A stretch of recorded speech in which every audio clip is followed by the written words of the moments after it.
Hello, everybody. Namaskar. I'm Dr. Mukesh Parik, and in this part of our class,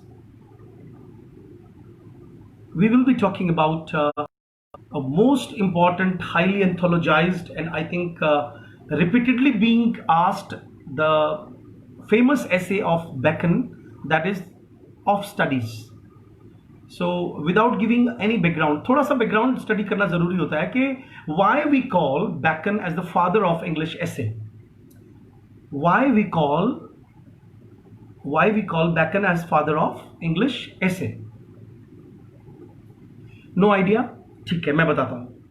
As you all know that there is a particular character trait, there is a particular character type of English people, and that is they are a bit hardy either, or sometimes they talk directly. तो जब हम देखते हैं कि as you all know that Montaigne, the French essay writer, Montaigne का नाम सुना है आप लोगों ने? Yes, no में जवाब तो दीजिए. Have you heard the name of Montaigne?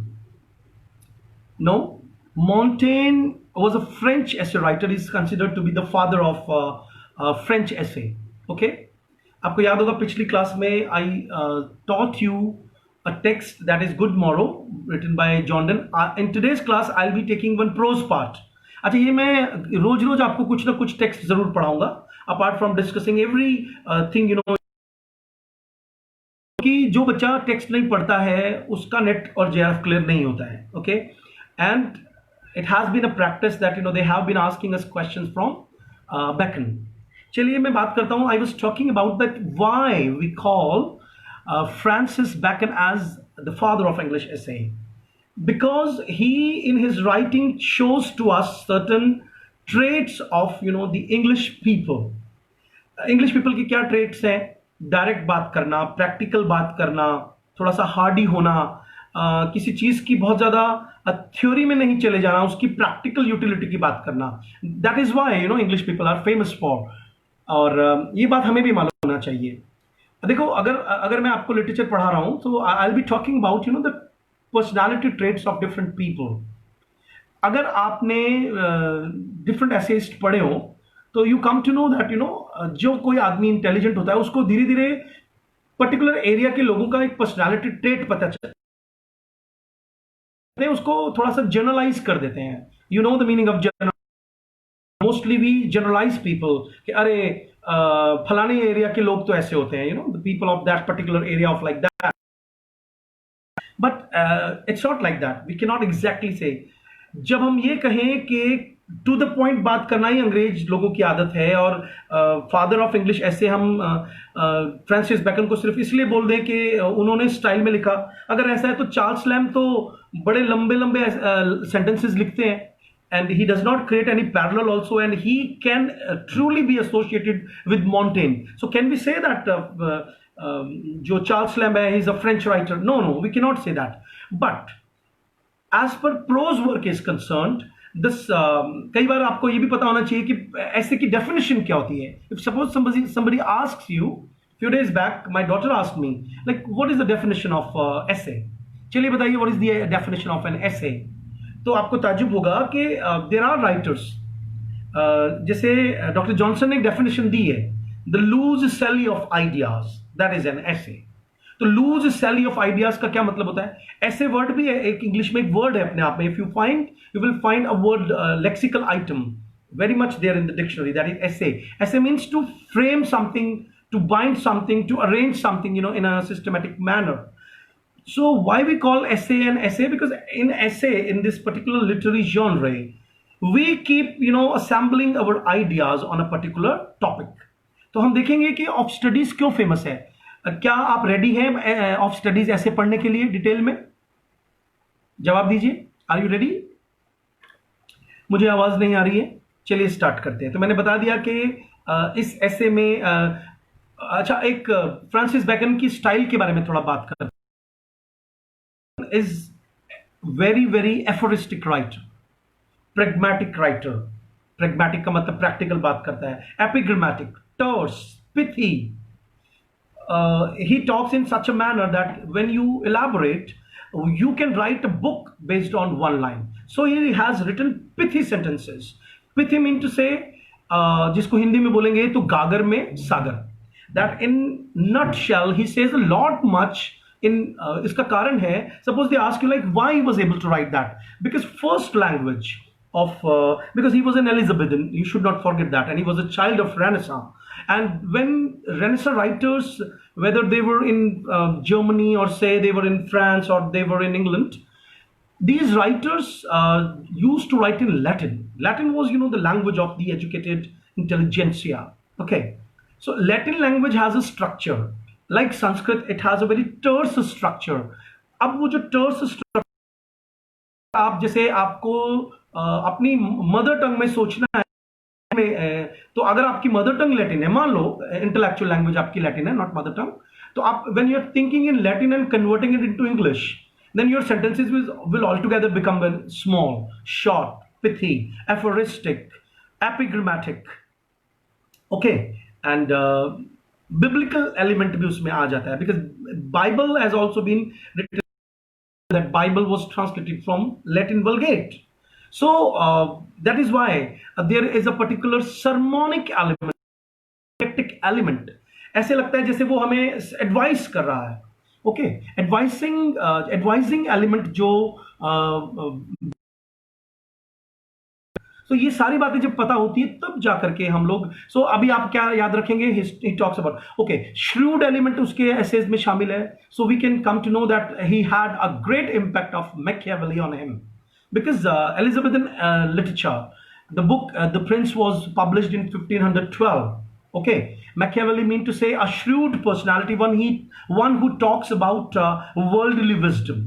तो आपको मालूम होगा the brightest and the meanest of mankind, आपको मालूम होना चाहिए, लैम ने कहा है इनके बारे में कि ये जो राइटर है वो meanest of mankind है. Meanest of mankind mean to say that when somebody talks in a very shrewd manner, shrewd is not exactly a negative word, practical भी हो सकता है. जैसे आपको एक छोटी सी बात बताता हूं, अगर किसी के जन्म पत्री में राहु के साथ कोई ग्रह बैठ जाए तो उसको चांडाल दोष बोलते हैं खास तौर पे. अब चांडाल का मतलब क्या होता है? शूद्र. शूद्र इन the sense someone who does negative task. Okay, I am not talking about in a negative way, in the line of casteism. I'm just talking about someone who does a negative thing. Age में अगर किसी की कुंडली में चांडाल दोष है तो is very intelligent in the sense कि वो लॉजिकली बहुत सोचेगा. तो as you all know that, you know, when the age is progress, पहले के एजेस में क्या होता था, आप समाज को मान रहे हो, आपके पेरेंट्स ने जहां फिक्स कर दिया आप वहां शादी कर रहे हो, चुप हो, आप क्वेश्चन नहीं कर रहे हो. These were considered to be, you know, good traits. But when you are questioning, you know, you're not obeying, you're asking for democracy, you think that, you know, king is not you know, my head, इसका मतलब है कि आपके अंदर एक negativity आ गई. पुराने point of view से अगर हम देखें तो ऐसा कहा जाता है कि प्रैक्टिकल विजडम जब आप लेके आते हो, प्रैग्मेटिज्म आप लेके आते हो, वर्ल्डली विजडम आप लेके आते हो, तो ट्रेडिशनलिस्ट या कन्वेंशनलिस्ट उसको थोड़ा सा नेगेटिव तरीके से देखते हैं. और हर एज के अंदर एक मॉडर्न एलिमेंट होता है कि जैसे अब मैं धीरे धीरे बूढ़ा होऊंगा तो आज की एज का जो बच्चा होगा वो जिस तरह से बात करेगा तो वो मॉडर्न है मेरे लिए, लेकिन मेरी एज में आई वाज मॉडर्न. ओके, तो अब बात करते हैं ऑफ स्टडीज. क्या कह रहे हैं, चलिए जोर जोर से पढ़ते हैं. Studies serve for delight. बड़ा प्रैक्टिकल सेंटेंस है. Studies serve for delight. What he says that studies should be used to, you know, create delight. For ornament, they are also used as an ornament, because when you tell someone that, you know, you are that much educated or you have read these books, then the people become, you know, very very impressed, and for ability. And when you use those studies for yourself, you are an able person. The chief use for delight is in privateness. इसे कहते हैं parallel sentence, that he put a full stop, but then he keeps, you know, elaborating his idea by giving example. So this is another style of Bacon, that he elaborates by giving metaphors, by giving elaboration, by giving illustrations. Their chief use for delight is in privateness and retiring. आप literature का मजा कब लोगे? आप कोई भी किताब का मजा कब लोगे? जब आप अकेले में बैठ करके उसको पढ़ रहे हो. So, and for ornament is in discourse. Discourse means when you talk, when you cut the remarks of other people, when you use logic. तो आपको ऐसा लगता है कि you are using it as a discourse. And for ability is in the judgment and disposition of business. Business here does not mean only earning profit. Business means whatever work you are doing. And then if you have a sound judgment, it means a renaissance element is present in the last line, where he says that if an educated person is there, then he will be showing his logical mind of studies. He will be not going on his heart or emotions. He will be more going on his mind. For expert man can execute and perhaps judge of particulars. Educated expert आदमी ही, अब someone who is educated can become only expert और वो particular चीजों को देख सकता है one by one. But the general counsels and the plots and marshalling of affairs come best from those that are learned. अब बताइए कितनी अच्छी बात लिखी है कि जो लोग पढ़े लिखे होते हैं वो किसी काम को बहुत अच्छे तरीके से मार्शल कर सकते हैं, किसी अफेयर को बहुत ही अंजाम दे सकते हैं. इसीलिए कहा गया है कि without college no knowledge. A systematic knowledge is important. I have extended family where the people are not very educated but they are rich. Okay, तो हम देखते हैं कई बार कि उनके साथ कंपनी देना बड़ा मुश्किल हो जाता है क्योंकि they talk about round about manners and उनके एजुकेटेड, आप खुद एजुकेटेड लोग, आपको पता है कि एजुकेशन वाले लोगों के साथ ही आपकी पटरी बैठ सकती है. We feel compatible when we sit with educated people. To spend too much time in studies is sloth. What is the meaning of sloth बताइए? Sloth means laziness. शुद्ध संस्कृत में बोलते हैं प्रमाद. अब अगर आप बहुत पढ़ते हो, केवल बैठ के पढ़ रहे हो, तो आप मोटे हो जाओगे, आलसी हो जाओगे. तो राइटर ने प्रैक्टिकल काम कहा है कि only studying is not important. याद है आपको importance of on the ignorance of the learner. लिखिए एक ऐसे का नाम, William Hazlitt the romantic writer, prose writer, has written a beautiful essay on the ignorance of the learned. उस essay का same point है कि जैसे मान लीजिए मैं प्रोफेसर हूं और मुझे अपनी कार ठीक करना नहीं आ रहा है और सड़क पर कार खराब हो गई है. इसका मतलब है आई एम दो educated but behaving like an ignorant person. तो क्योंकि वो रोमांटिक ऐसे है, विलियम हैजलिट का लिखा हुआ, तो there he is talking about the positive aspect. ये क्वेश्चन आते हैं एग्जाम में. अभी किसी लड़की ने मुझसे पूछा था आरएस के अंदर कि how this writer is democratic and modern, who? William Hazlitt. तो आप देखिए डेमोक्रेसी का कुछ रेफरेंस यहां पर भी आ रहा है. I hope you can understand the point. Sloth का मतलब क्या हो रहा है? आप किताब पढ़ते रहते हो और आप प्रैक्टिकल उसको नहीं करते हो, इसका मतलब है आप आलसी हो. इसका मतलब है आपको प्रैक्टिकल चीजों की नॉलेज होनी चाहिए, आपको घर का काम भी करना चाहिए. To use them too much for ornament is affectation. Affectation का मतलब क्या होता है? दिखावा. लिख लो, शो ऑफ. अगर आप बहुत ज्यादा अपनी एजुकेशन की डिग्रीज शो करते हो कि मैं इतना हूं, हम तो प्रोफेशन में इसलिए हमें शो करना पड़ता है, लेकिन आप कहीं जाओ और आपको कि मैंने ये किया है, मैंने वो किया है और मैं इतना क्वालिफाइड हूं, मैंने 10 बार पीएचडी किया है, तो इसका मतलब है कि you are showing off your knowledge. और common day to day life में ये शो अच्छा नहीं माना जाता है. To make humour of a scholar. Humour का मतलब यहाँ पे नेगेटिव है. ह्यूमर का मतलब होता है यहाँ पे मजाक नहीं है. इसका मतलब है उसकी दिमागी कोई बीमारी है. If a person who is educated as someone who is a scholar and if he makes judgement wholly based on the books और his studies, then it means he is a mentally sick person. इसका मतलब है कि आपने practical चीज को नहीं देखा है. सिर्फ इतना कहा.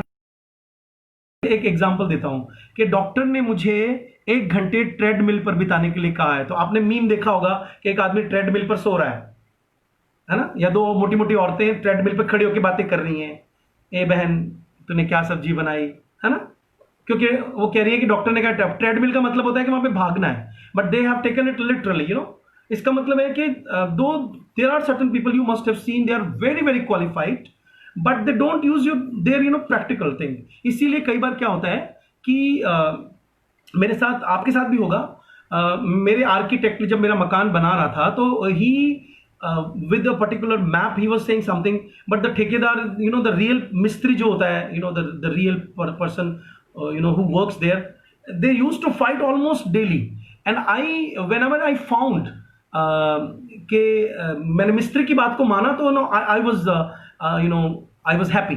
आज मुझे मिस्त्री ज्यादा टेक्निकली करेक्ट लगता है और आर्किटेक्ट टेक्निकली उतना करेक्ट नहीं लगता है. तो आई थिंक बैकन ये बताना चाह रहे हैं, okay, from those that are learned to spend too much time in studies is sloth. To use them too much for ornament is affectation. To make judgment only by their rules is the humor of a scholar. अब आपको बताता हूं कि कैसा question आएगा. अगर ये question दिया, ये हमारे राजस्थान में फर्स्ट ग्रेड में सिलेबस में भी है और भी कई यूनिवर्सिटीज में है.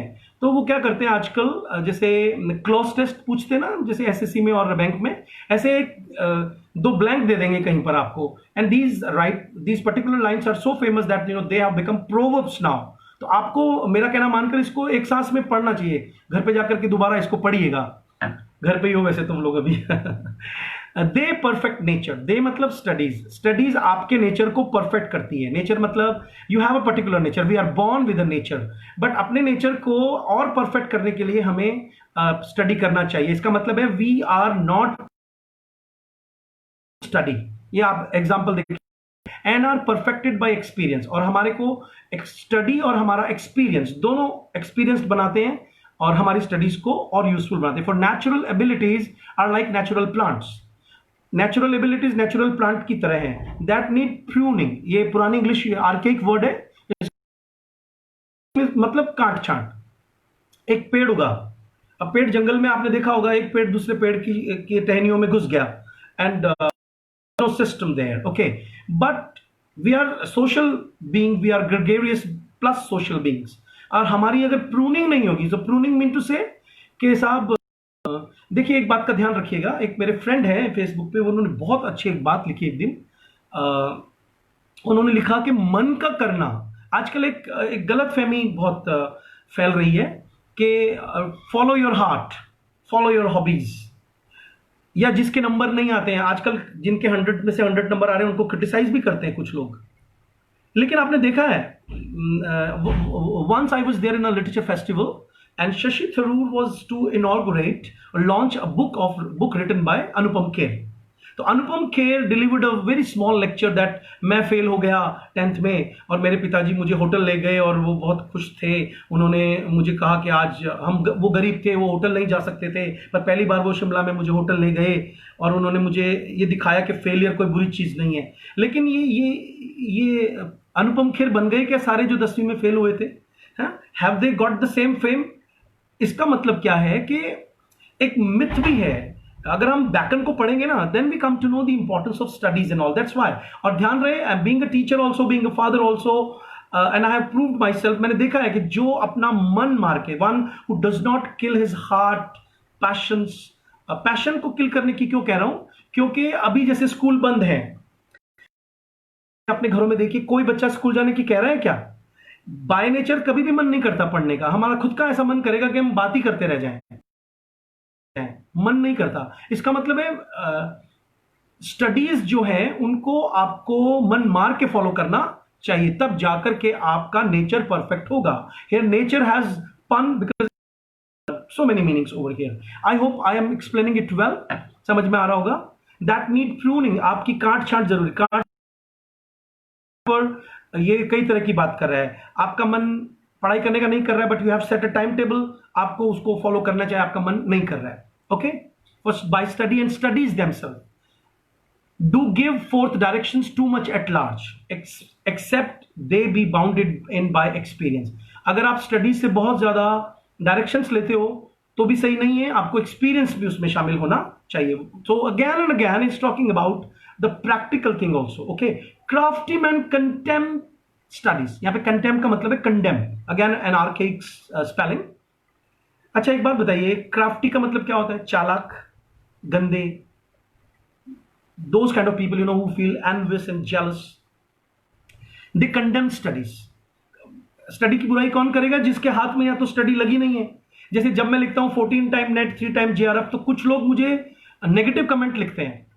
तो मुझे कई बार ऐसा मन करता है, मैं मोस्टली झगड़ा नहीं करता हूं. मुझे कभी भी, आपने नहीं देखा होगा किसी कमेंट करने वाला, मैं उसको ब्लॉक कर देता हूं, भाग यहां से, तुझे मैं पसंद नहीं हूं, better you go from here.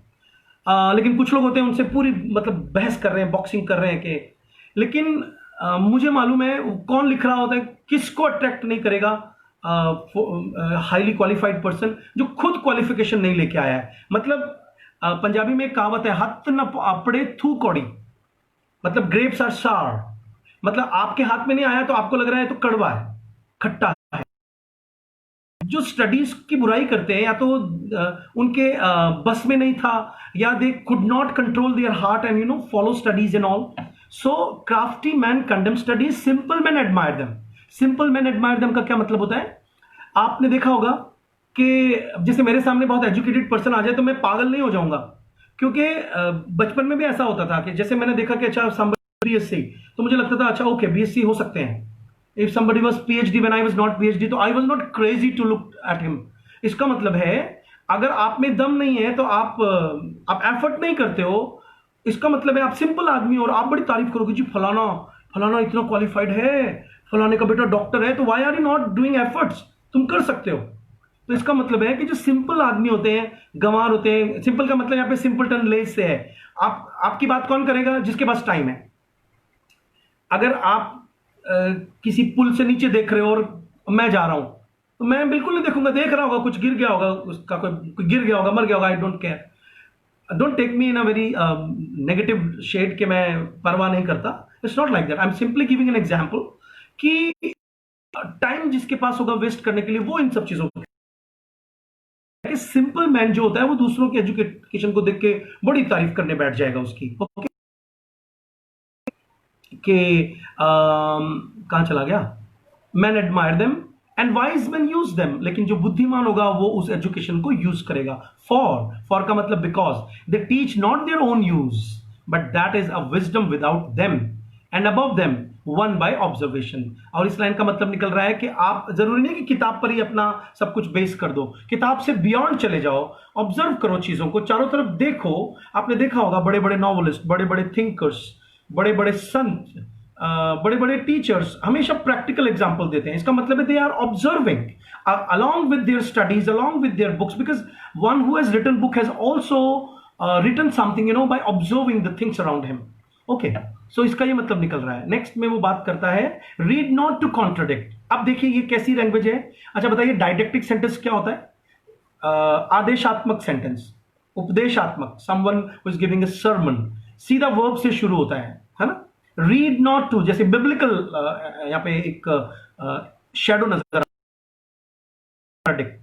आप कई बार होता है ना किसी से बहस करने बैठ गए कि मैंने ये पढ़ा है। मुझे एक जिंदगी में कुछ ऐसे लोग मिले हैं जिनसे मुझे बात करना इसलिए पसंद नहीं आया कि उनके साथ बैठ करके ना ऐसा लगा कि कोई भी बात होगी उसको काटेगा, ये अपनी विजडम शो करने की कोशिश करेगा मेरे ऊपर, इससे अच्छा मैं बात ही नहीं करूं। ओके, तो ये कह रहा है don't contradict, he is giving us a suggestion. He says that read not to contradict, अपनी क्योंकि आप कॉन्ट्रडिक्ट कर दोगे तो अगला चुप हो जाएगा, आपको नॉलेज नहीं मिलेगी। Okay, read not to contradict and confute. Okay, confute करने के लिए मत मतलब पढ़ो। मतलब कुछ बच्चे सिर्फ इसलिए पढ़ करके आए, जैसे आपको याद नहीं है, जब अभी भी कई बार शुरू में ऐसा हुआ तो फिर मैंने डांट दिया। लाइव क्लास एफबी पे चल रही है और एक पर्टिकुलर जो फेलो है वो मेरी किसी भी बात पे फटाफट कुछ ना कुछ लिख रहा था टू शो ऑफ कि मैं भी जानता हूं, you are not the only one who knows it. तो इसका मतलब ये हो गया कि भाई उसको शायद नॉलेज को बिल्डअप नहीं करना है, नॉलेज को केवल रिफ्यूट करना है। तो कुछ लोग ऐसा होता है कि केवल कॉन्ट्राडिक्ट करने के लिए रीड करते हैं, मना कर रहे हैं मत करो। Not to believe and take for granted. Take for granted का मतलब होता है ब्लाइंडली फॉलो, ब्लाइंडली बिलीव। इसलिए भी मत पढ़ो कि किसी ने लिख दिया तो एज इट इज फॉलो कर लियो, कि नहीं उसमें ऐसा लिखा हुआ है कि तुलसी की 108 परिक्रमा करो। अब तुम परिक्रमा करते करते चक्कर आके गिर के मरना चाहते हो, लेकिन इससे तो अच्छा है कि रुक जाओ, है ना। इसका मतलब use your not to find talk and discourse. इसलिए भी मत पढ़ो कि तुम्हें बात बनाने का, डिस्कोर्स बनाने का मौका मिल जाए कि आज पोस्ट कॉलोनियलिज्म पढ़ा है तो आज वो सारे दिन पोस्ट कॉलोनियलिज्म पे चर्चा करेगा। It's not like that. Just read. Why? But to weigh and consider, so that you can weigh certain things, you can understand the values, you can build up your thinking. Some books are to be tasted. World famous line आ गई है, कुछ books होती है जिनको हम केवल test करें, यानी कि उनको तो हल्का फुल्का पढ़ें। Others to be swallowed, कुछ को पढ़ करके और निगल जाए, मतलब ज्यादा तेजी से। swallowed का मतलब है तेजी से निगल जाए। ज्यादा ध्यान ना दें उनके ऊपर, and some few to be chewed and digested, and there are certain, so metaphorical language है, कुछ को इस तरह से पढ़ो कि उनको चबा चबा करके डाइजेस्ट करो। आप देखते हो कई बार हम कुछ पोएम की लाइन है उसको एक एक लाइन को दोबारा दोबारा पढ़ रहे हैं, so that we can understand the exact meaning. That is some books are to be read only in parts, स्किप करते हुए रीडिंग करो, कुछ बुक्स को इतनी इंपॉर्टेंट नहीं, बट नॉट क्यूरियसली, बहुत इंटरेस्टिंग तरीके से हम नहीं पढ़ते हैं, and some few to be read wholly and with diligence and attention, कुछ बुक्स को मेहनत से हम पढ़ते हैं। Some books also may be read by deputy, कुछ बुक्स को खुद किसी और को कह दो तू पढ़ दे सुना दे क्या लिखा हुआ है। Extracts made of them by others, कुछ बुक्स का समरी से, जैसे मान लीजिए आपको मैं बता दूं किसी बुक के बारे में, मैं कहूं कि तू मत पढ़ना उसको, मैं बता दूंगा तुझको, ओके, एंड लेकिन then he is giving us an example, but that would be only in the less important argument. He says that if you make somebody else read for you and then you just take the summary of that part, that is not favorable. And the meaner sort of books, ऐसा केवल घटिया किताबों के साथ करो, else वरना क्या होगा, distilled books are like common distilled waters। आपने बुक की distilled water क्या होता है, D2O, ड्यूटेरियम डाइऑक्साइड, क्या मतलब होता है उसका, जो जिसको अपन कार में, जिसको हिंदी में तो आई डोंट नो व्हाट, भारी पानी बोलते होंगे, which is used in reactors also, वो पानी पीने के काम नहीं होता क्योंकि उसमें मिनरल्स नहीं होते हैं। तो what the writer says here कि जो डिस्टिल्ड वाटर उसमें मिनरल्स नहीं है तो वो शरीर के काम नहीं आएगा। It means if you don't read, आपको हर चीज की समरी पता है, यू आर नॉट, जैसे अभी हम ये ऐसे पढ़ रहे हैं तो you come to know lively कि अच्छा इसमें क्या क्या लिखा है, कैसे कैसे राइटर इंग्लिश है, कैसे कैसे राइटर बिब्लिकल है, कैसे कैसे राइटर डाइडेक्टिक है, कहाँ कहाँ पर वो श्रूड है, कहाँ कहाँ पर वो मीनेस्ट है ना। So this is very famous example, flashy things. Flashy things means they just look only by cover, there is hollow within. Okay, reading maketh a full man. Maketh means again he has turned biblical in his writing style. Reading maketh a full man. आप read करते हो तो you are a full man. Conference a ready man. If you can talk based on, जैसे मैं कई बार कुछ लोग देखता हूँ और मुझे बहुत आश्चर्य होता है कि they are teachers of net, और उनकी इंग्लिश सुन के ऐसा लगा इट्स हॉरिबल, वो ऐसे कैसे इंग्लिश बोल रहे हैं, how can they run an institute of net? Chalo, that is a different thing, but the thing is that conference they can't talk, they can't indulge in conference. Okay, reading maketh a full man, conference a ready man. ready हुए ना आप, आपको मुझे अचानक से कहा गया class लेनी है और मैं रेडी हो जाऊं, इसका मतलब I am ready man, I know the things by heart. एक डॉक्टर है, उसके पास एक मरीज आया और वो बोला भैया तू पहले बाहर बैठ, पहले मैं किताब में देख लूं दवाई कौन सी देनी है, तो it means he is not ready. It means you should read so that you can make yourself ready. And writing an exact man, but someone who can write, as you all know that when we talk about second language or foreign language, English as a foreign language, there are 4 aspects: reading, writing, speaking and listening. आपको reading भी आनी चाहिए, आपको speaking भी आनी चाहिए। अब मैं देख रहा हूं कि there are many people, they are busy in attending seminars, but they themselves have, जितना टाइम सेमिनार अटेंड करने में लगा रहे उतने में तो एक किताब पढ़ ली होती, और एक किताब पढ़ने से उनको नॉलेज आ गई होती। That's why the writer says, I think, that if you are a reading man, writing man, writing is an exact man whom we can call a man. And therefore, if a man write little, अगर आप कम लिखते हो, he had need have a great memory, तो आपको बहुत ज्यादा याददाश्त की जरूरत पड़ेगी। If he confer little, अगर वो बातचीत कम करता है, he had need have a present wit. Present wit का मतलब, मान लीजिए वो कोई आदमी रीडिंग तो करता नहीं है, तो उसको कहीं पर जाकर के और बातचीत करनी है, तो वो या तो तेज दिमाग का होगा, तब आपको महसूस नहीं होने देगा कि वो कम पढ़ा लिखा है।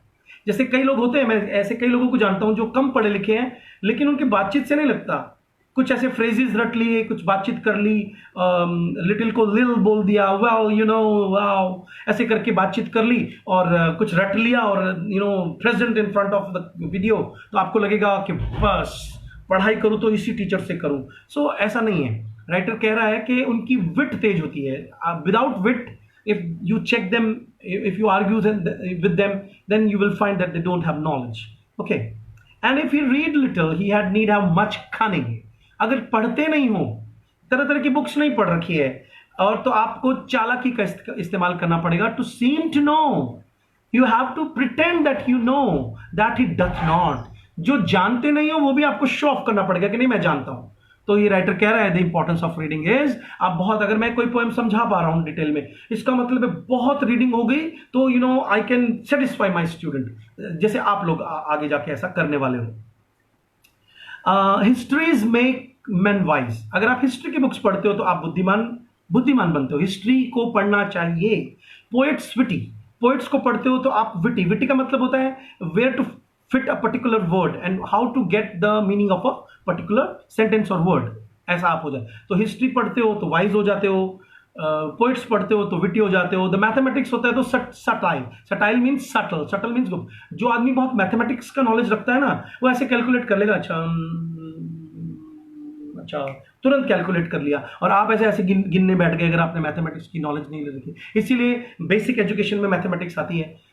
नेचुरल फिलोसफी, नेचुरल फिलोसफी का यहाँ पे मतलब होता है बायोलॉजी वगैरह, तो आपको डीप बना देती है। You that's why Indian, you know, Indian Hindus, those who worship nature are very very deep people. के तुलसी की पूजा के लिए कहा गया, we understand in our heart of heart somewhere that it's a medicinal plant.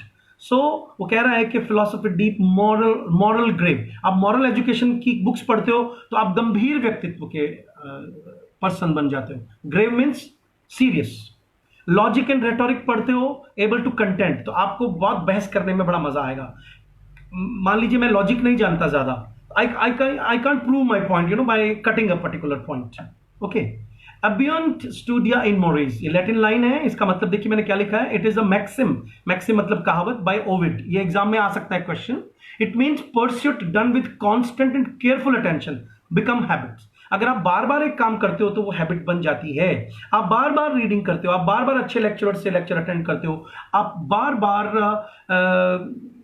Gita पढ़ते हो, कोई अपने धर्म की जो भी आपका धर्म है उसकी बुक पढ़ते हो, तो then you come to know about you know the basic things written over there and they get a part of your personality and this you start inculcating them and then they reflect in your personality.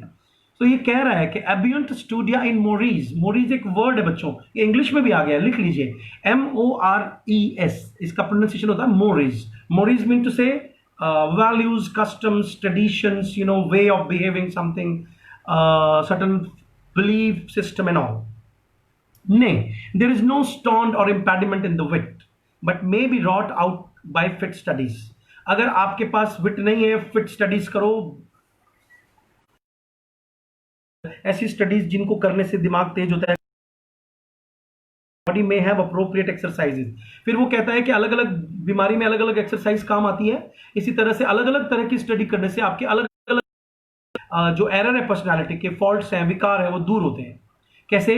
Bowling is good for the stone and range, कहता है कि अगर पथरी की बीमारी है तो आपको बॉलिंग करनी चाहिए। Shooting for the lungs and breast, अगर आप शूटिंग करते हो तो आर्चरी करते हो तो आप ऐसे करोगे तो आपके जो लंग्स हैं वो खींचेंगे, तो वो आपके लिए मतलब बेटर है। Gentle walking for the stomach, stomach के लिए आपको चलना है। राइडिंग फॉर द हेड, अगर आपको सिर को मजबूत करना है तो, क्योंकि आप जब राइडिंग करते हो तो गर्दन पे जोर पड़ता है, उछलना पड़ता है घोड़े के साथ साथ, आपको पता होना चाहिए। Those who know riding know better what I am saying. Riding for the head and the like इत्यादि, so etcetera etcetera. So if a man's wit be wandering, अगर एक आदमी का दिमाग एक जगह नहीं रहता है, इधर उधर भटकता है, तो कहता है late him study the mathematics. अब ये क्वेश्चन आ सकता है एग्जाम में, वो मैथमेटिक्स करेगा तो उसको एक जगह उसका दिमाग टिकता है कैलकुलेशन में, फॉर, क्योंकि in demonstrations, demonstration means when you explain, if his wit be called away never so little. अगर आप कभी कोई बात बता रहे हो, आप एग्जाम्पल दे रहे हो और आप अपनी बुद्धि का इस्तेमाल नहीं कर सकते हो, कॉल अपॉन का मतलब है आपके दिमाग में वो आइडिया नहीं आ रहा है, ही मस्ट बिगिन अगैन, तो उसको फिर से मैथमेटिक्स का स्टडी स्टार्ट कर देना चाहिए। तो कहता है कि उसके दिमाग में आइडिया आना स्टार्ट हो जाएगा।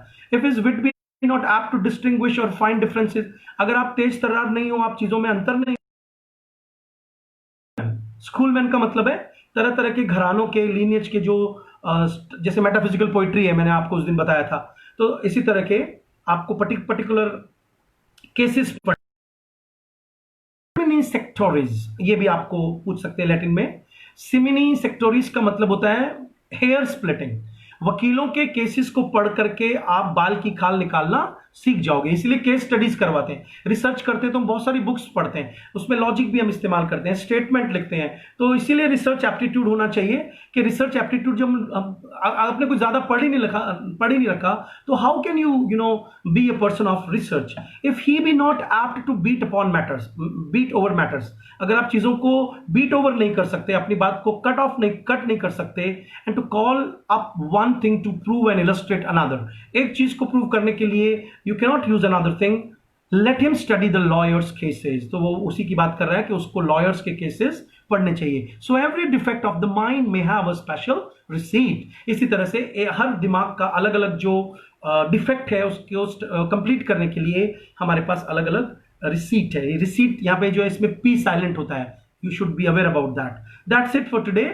I taught one particular essay, line for line, word for word, verbatim we call it, for the benefit of many of my students, and wait for my tomorrow's class. Kindly keep video, और आपसे सबसे एक request है कि आई will be putting this live YouTube channel, इसको वहां पे दोबारा जाके देखिए और वहां पे जाकर के आप कमेंट लिखिए तो मेरे लिए बहुत अच्छा होगा। Thank you very much. जिनको ऑनलाइन एडमिशन लेना है, admissions are going on in full swing. You can take admission and can benefit it of the standard PDFs, world class study material, and very soon we are going to have another type of classes also on different Zoom and Google Classroom. Thank you very much.